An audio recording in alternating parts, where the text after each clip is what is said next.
Hey everyone, welcome back to Like, Share and Subscribe. In this episode, it's all about the creators. So if you're looking for some tips on social media, some growth tactics, or all the secrets, then stay tuned. I'm your host, Emma. And I'm your host, Nellis, and as part of our daily jobs, we consume a lot of viral content and also search how can creators make better use of their social media platforms. We'll be sharing all the secrets on how to go viral on social media. I'm really excited about this episode. Let's get into it. Let's go. Let's go.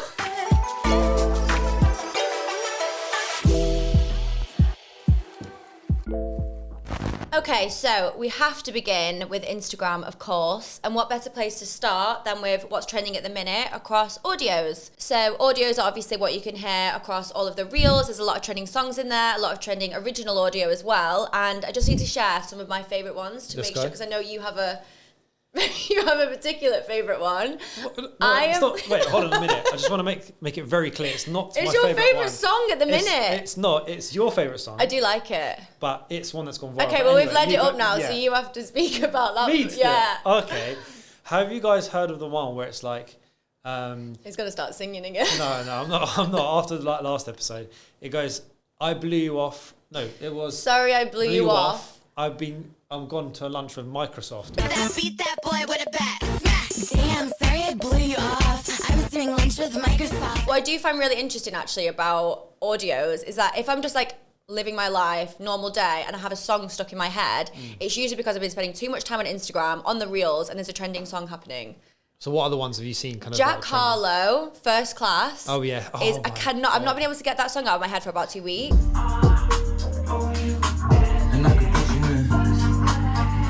You know, we spoke about Ix not too long ago. Yeah.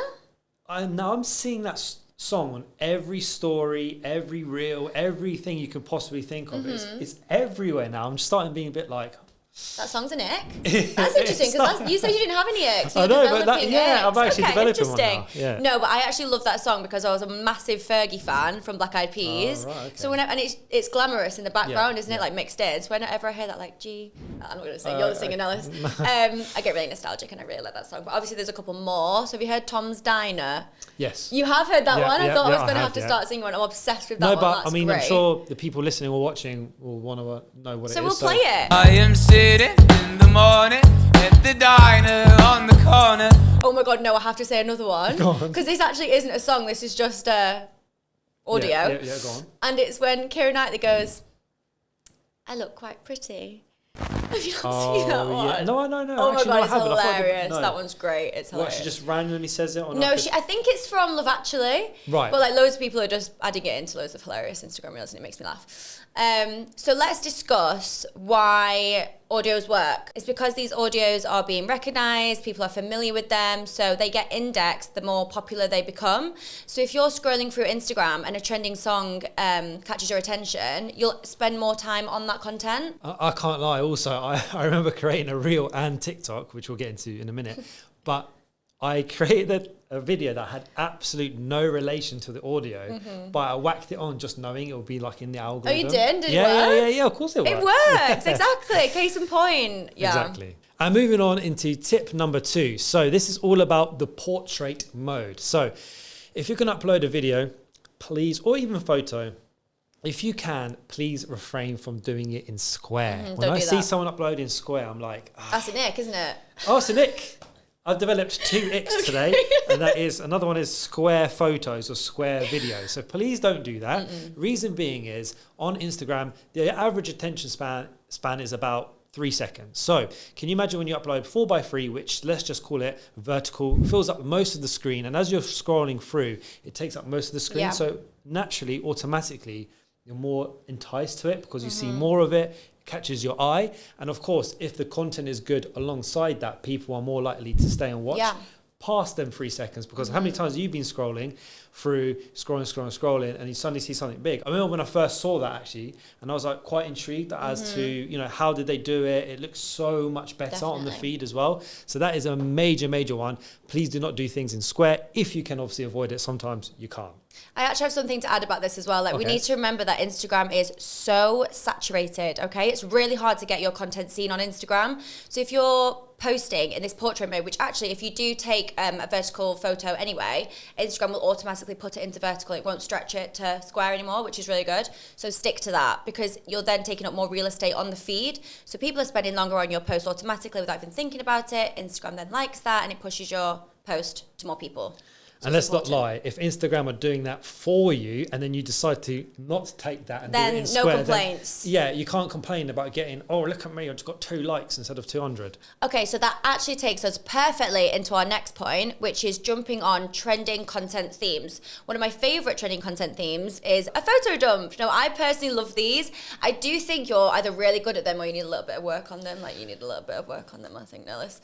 Me? But, okay, interesting. but they are really good. So if you're not aware of what they are, what actually makes the term photo dump is because it's just a collection of up to 10 photos, obviously, because it's a carousel on Instagram, a collection of up to 10 photos that relate to a theme. What I personally love about photo dumps is, like, obviously on Instagram, like, everyone's so used to, like, perfectly polished, perfectly positioned, perfectly posed photos, but in a photo dump it's a little bit more of like rough and ready content, and I think people just find it really authentic and just can relate to it a lot better. I think someone that's done this quite well recently, have you seen Kim Kardashian's post? Yeah, of course. Although recently, have you seen on the story, she's got people are outing her for photoshopping some images, but we'll brush past that bit. We'll brush past that bit. But she's recently done a carousel post where it's like, photo dump, and it's like more raw, especially for her. So even like the highest of creators or celebrities, A-list celebrities are doing it as well.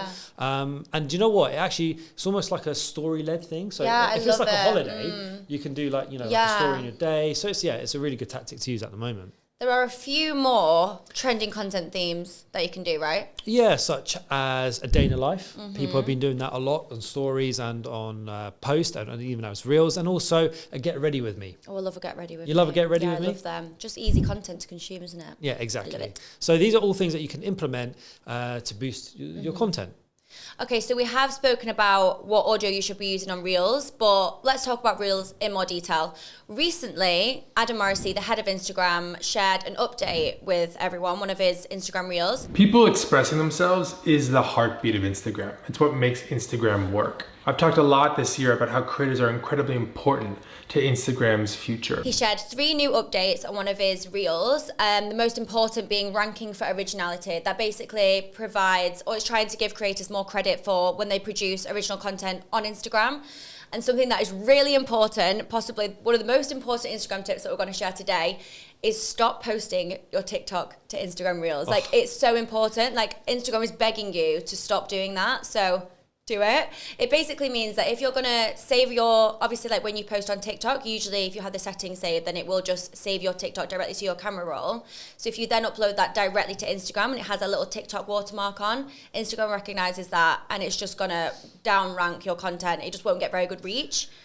You have something to say? I don't want to mention it, but I'm going to have to. That's ick number 3. Oh, no. That's ick number 3, to be honest. I'm so proud of you developing all these icks. Yeah, like, I'm sorry, but if you've got these TikTok watermarks, he's actually done a, even before that update, I remember him doing, it was a story or a live, and he said, do not have them watermarks on Instagram. So it's been a known thing. Yeah. So if you are still doing it, then you are Just kind of stop. hindering yourself. So here at Genflow, we've got a lot of creators that actually use and optimize Reels to a really high standard. So for example, Brandon Harding, ever since he started using Reels, it's the only thing that he has been doing and also remain strong. So he started a new Instagram page purely for fitness content.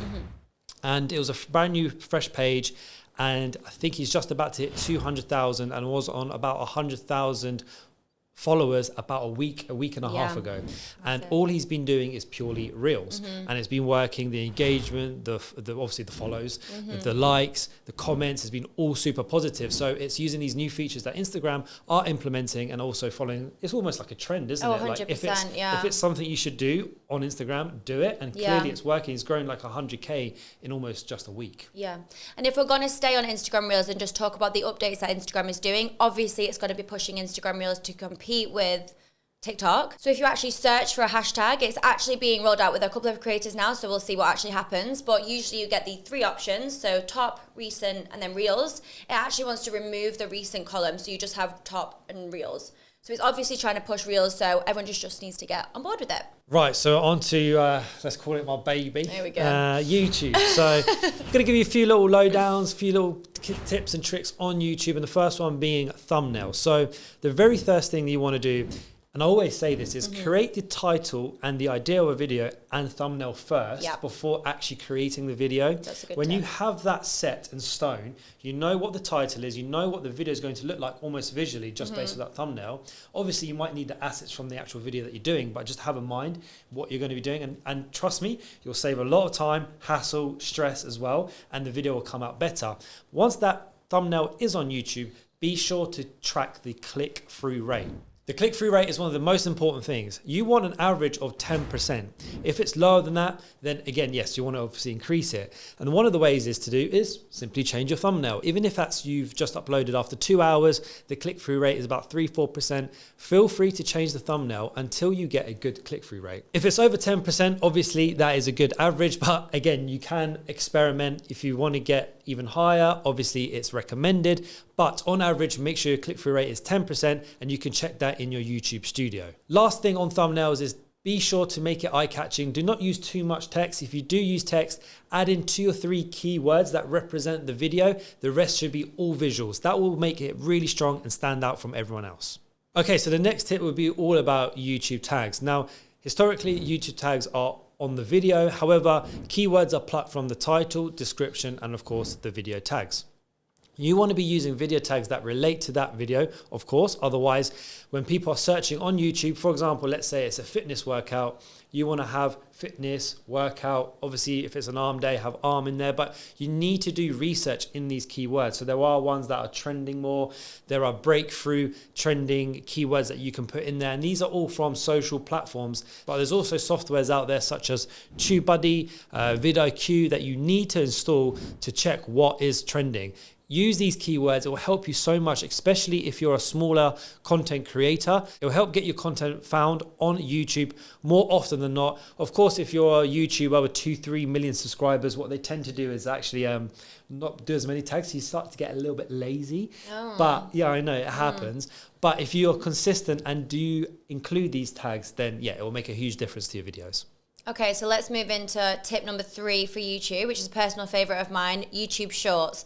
Now, I do think a couple of people might be a little bit scared of YouTube Shorts. Obviously, it's not exactly new, but it's one of the newest features that YouTube has to offer. Again, to compete with TikTok and obviously Instagram Reels, one of my favorite people creators who actually use YouTube Shorts for their content is Hailey Bieber. Right. I'm a massive fan of Hailey Bieber and her YouTube channel, which is really, and she really optimizes YouTube Shorts there. Another Genflow creator that really optimizes YouTube Shorts is Lily Sabri. So she does everything from meal recipes, fitness workouts, well-being, holidays. So recently she's been on holiday. So she uploads almost daily shorts, and the days that she doesn't, she uploads a YouTube video. So she's very active. I'd say 3 to 4 shorts at the very least per week. So yeah, she's really optimizing them and using it for our YouTube channel. Okay, and that leads us perfectly into TikTok if we stay focused on short form content. Yep. So I don't know if you've seen this recently. There is a little bit of hysteria surrounding TikTok at the minute that it's trying to, now you'll be upset about this, it's trying to take on YouTube. Oh. Have you seen this? I have, yes. Okay, so this year, I think it was last month, it actually introduced, or it said it was going to be introducing 10-minute video length for all users. But I don't know about you, but I do think that before users jump on this trend, they need to first acknowledge the power that a quick win can actually bring you on TikTok. Okay, so tip number 1 for TikTok. Take advantage of the For You page and also understand the algorithm. So unlike Instagram, TikTok doesn't actually work with a chronological feed. What is interesting is that you might be scrolling through the feed and you'll see a post or a video from a day ago, or you might see a video from 5 months ago, and there'll be one after another. And basically what TikTok does to try and find the best videos for you is if you spend longer than 3 seconds on a video, it will then know that that kind of content is something that you're interested in seeing, and it'll push more content to that out to you. I can't lie, I've done this before. So I realized the longer you spend on a certain topic or video, you see more of Definitely. it. So what I was doing, as soon as I saw something I didn't want to see, I was swiping past really quick. because I just did not want that on my For You page. So as I was like, I remember at one point it was so much sports content on my For You page. there was. So I was so bored of it. I was just like, right, as soon as I see a football clip or whatever it is, I'm scrolling straight past Was that it. during the Euros? Yeah, Because like it was the Jack England Grealish and Phil Foden God, all yeah. over my And feed. all I was doing is quickly scrolling past it because I just did not want to see it, and I wanted the algorithm to suggest me that's other a good stuff. idea. That's another tip, actually. Try and beat the algorithm. But going on to like number 2 tip for TikTok would be all about the hashtagging. Mm-hmm. So the number one thing you need to do, the first 1 and 2 hashtags you need to do when uploading to TikTok is FYP and For You or For You page. Yeah. So if you actually have a look now and go on your For You page, you'll see 99% of the people that are on there do have them tags on there. The very first 2 TikToks I put For You page, and I think one is on 60,000, another one's on like 100,000 views, along them lines. So it does work, and it is a thing, and people are implementing it all the time. Okay, so that leads us into tip number 3 for TikTok, which is jumping on trending audio. And a great tip for creators here is to actually jump on talkboard.com. Okay, so what this actually does is it automatically refreshes itself and can recognize what the top 10 trending audios are on TikTok, which is so easy because it means that you actually don't have to do the effort and you can actually just go on there. I know, it's super, super handy. Obviously, you can do it yourself, and sometimes scrolling through your For You page will actually help because it'll inspire a couple of content pieces for yourself. Obviously, you've got a couple of ideas that you want to do anyway, so you now know which trending audio to match it with. And the very last point, and it's probably one of the most obvious ones, but people overlook it all the time, is that you need to post often. Make sure you have a regular schedule that you are able to yourself maintain. So don't be unrealistic saying you're going to be posting 2 TikToks every single day. If you can't do it, stick to something that is possible, but you want to be consistent. So make sure, if you can, do 1 a day, 1 every 2 days, but make sure you don't go like 6 months without uploading and then you go again, because you're not going to see the results from that. I also think that's what's so great about TikTok is the way the algorithm works. It does want you to post all the time. It wants you to post as much as you can. And a perfect example of how this has actually worked in real life is another Genflow creator, or a Genflow talent creator, Leanna Deeb. Now, what she did was crazy. So she just posted so consistently, posted as much as she could. She's a fitness creator, so she was posting workouts, fitness routines, and she actually grew from 1 million to 5 million followers in about 5 months. So it does work, people. And another thing that I would actually like to say is that TikTok's no longer just for dancing challenges. Okay, so if you remember when TikTok first started, it was all about dancing challenges. Like, I did some of them, I didn't record myself doing them, but I did do them. Did you try? Yeah, I remember TikTok was even called Musical.ly before. It was called Musical.ly, and yeah. That's when it was like peak dancing and everything, Exactly. But it's no longer that anymore. There's so many niches that you can get involved with. One of my favorite ones is when people tidy their fridge. They tidy their fridge or they tidy their makeup station, and it's so neat and tidy, and it's a little bit ASMR, which is just delicious. But I also love when people make coffees. When people make iced coffees, oh my God, it's bliss. I love it. Do you have any that you love? Yeah, I've seen that. There's a girl in the morning that she looks like half asleep, half awake. And she's making a coffee. It's got ice, caramel, all this and that. It's got everything. And like the comments are like more milk than coffee and all this and that. They're like absolutely slating People are getting involved. It's engaging. It is engaging, and people always have something to say on these like kind of challenges, etc. So yeah, what I have seen recently, and I'd be intrigued to see if you've seen it recently, is a girl, I think she was trying to do a TikTok dance, but she like leaned too far back and like hit her back on her bed frame. And then made a funny noise. And now loads of people are remixing it. So who knows? That could be you. I don't know. Could be. So if you're new to the creator game, or maybe you just wanted a few pieces of advice, then we really hope that these tips helped. If you want any more, then please jump onto our Instagram, which is @Genflow_. See you next time. See you in the next episode. Thanks, bye.